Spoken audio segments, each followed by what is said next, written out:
Anantapuram TDP panchayat అధిష్టానం కోర్టుకు చేరిందా?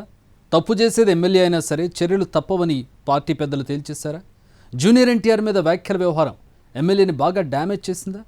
అధిష్టానం వైపు నుంచి ఏదైనా యాక్షన్ ఉంటుందా? అనంతపురం అర్బన్లో అసలేం జరుగుతోంది? తీవ్ర వివాదంగా మారిన అనంతపురం అర్బన్ నియోజకవర్గ వ్యవహారాలపై తెలుగుదేశం పార్టీ అధిష్టానం సీరియస్ గా ఫోకస్ పెడుతోందట. ఇక్కడ ఎమ్మెల్యే, మాజీ ఎమ్మెల్యే మధ్య ఆధిపత్య పోరు జరుగుతోంది. ఇదే సమయంలో తాజాగా జూనియర్ ఎన్టీఆర్ ని ఎమ్మెల్యే దగ్గుపాటి ప్రసాద్ దూషించారంటూ వైరల్ అయిన ఆడియో కలకలం రేపింది.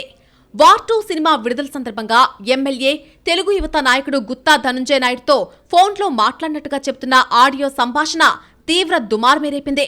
ఒక రకంగా అది టీడీపీని డిఫెన్స్ లోకి నెట్టిందన్న అభిప్రాయం ఉంది రాజకీయ వర్గాల్లో. ఆ మాటలు విని ఒక రేంజ్ లో ఫైర్ అయిపోయారు ఎన్టీఆర్ ఫ్యాన్స్.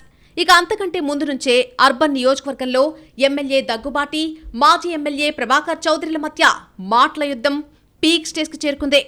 శాసనసభ్యుడితో పాటు ఆయన అనుచర వర్గం మీద కూడా భూ ఆక్రమణలు, డబుల్ రిజిస్ట్రేషన్లు, చికెన్, మద్యం షాపుల్లో వసూళ్లు అంటూ ఆరోపణలు చేశారు ప్రత్యర్థులు. దీనికి తోడు అనంతపురం సాయినగర్లో మైనార్టీ కుటుంబానికి చెందిన ఆప్టికల్ దుకాణం స్థల వివాదం ఎమ్మెల్యే మెడకు చుట్టుకుంది. షాప్ మీద దాడి చేయడం, డబుల్ రిజిస్ట్రేషన్ వ్యవహారాల్లో ఎమ్మెల్యే వర్గీయులు ఉన్నారంటూ ప్రచారం జరిగింది. అయితే వీటన్నిటితో తనకు సంబంధం లేదని, గిట్టని వారే తన మీద దుష్ప్రచారం చేస్తున్నారని మీడియా సమావేశంలో చెప్పారు ఎమ్మెల్యే దగ్గుబాటి. ఆ వివాదాలు అలా కొనసాగుతున్న టైంలోనే జూనియర్ ఎన్టీఆర్ ని దూషించినట్టు చెబుతున్న ఆడియో బయటకొచ్చింది. తాను అసలలా మాట్లాడలేదని, అదంతా ఫేక్ మార్ఫింగ్ అని దగ్గుబాటి చెప్పినా అప్పటికే నష్టం జరిగిపోయింది. దీంతో అనంతపురం వ్యవహారాల మీద ముఖ్యమంత్రి చంద్రబాబు కూడా సీరియస్ అయ్యారట. క్రమశిక్షణను ఉల్లంఘించి వర్గపోర్ను ప్రోత్సహించే వారిని ఎట్టి పరిస్థితుల్లో ఉపేక్షించేది లేదని గట్టిగా హెచ్చరించినట్టు సమాచారం. పార్టీకి నష్టం కలిగించే చర్యలకు పాల్పడితే ఉపేక్షించేది లేదని క్లారిటీగా చెప్పేశారట సీఎం. ఇక పార్టీ రాష్ట్ర అధ్యక్షుడు పల్లా శ్రీనివాసరావు, మాజీ ఎమ్మెల్యే ప్రభాకర్ చౌదరిని పిలిపించి అన్ని అంశాల గురించి ఆరా తీసినట్టు సమాచారం. దాంతో దగ్గుబాటి ఎమ్మెల్యే అయినప్పటి నుంచి నియోజకవర్గంలో ఏం జరుగుతుందో చౌదరి చాలా డీటెయిల్డ్ గా చెప్పారట.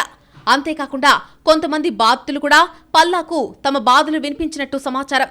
ఇప్పుడు బయటకు వచ్చిన ఆడియోలకు తనకు సంబంధం లేదని, పార్టీ కోసం సీట్ను త్యాగం చేశానని, భవిష్యత్తులో పోటీ చేసే ఆలోచన లేనప్పుడు గ్రూప్ రాజకీయాలు చేయాల్సిన అవసరం నాకేంటి అని ప్రభాకర్ చౌదరి అన్నట్టు తెలుస్తోంది.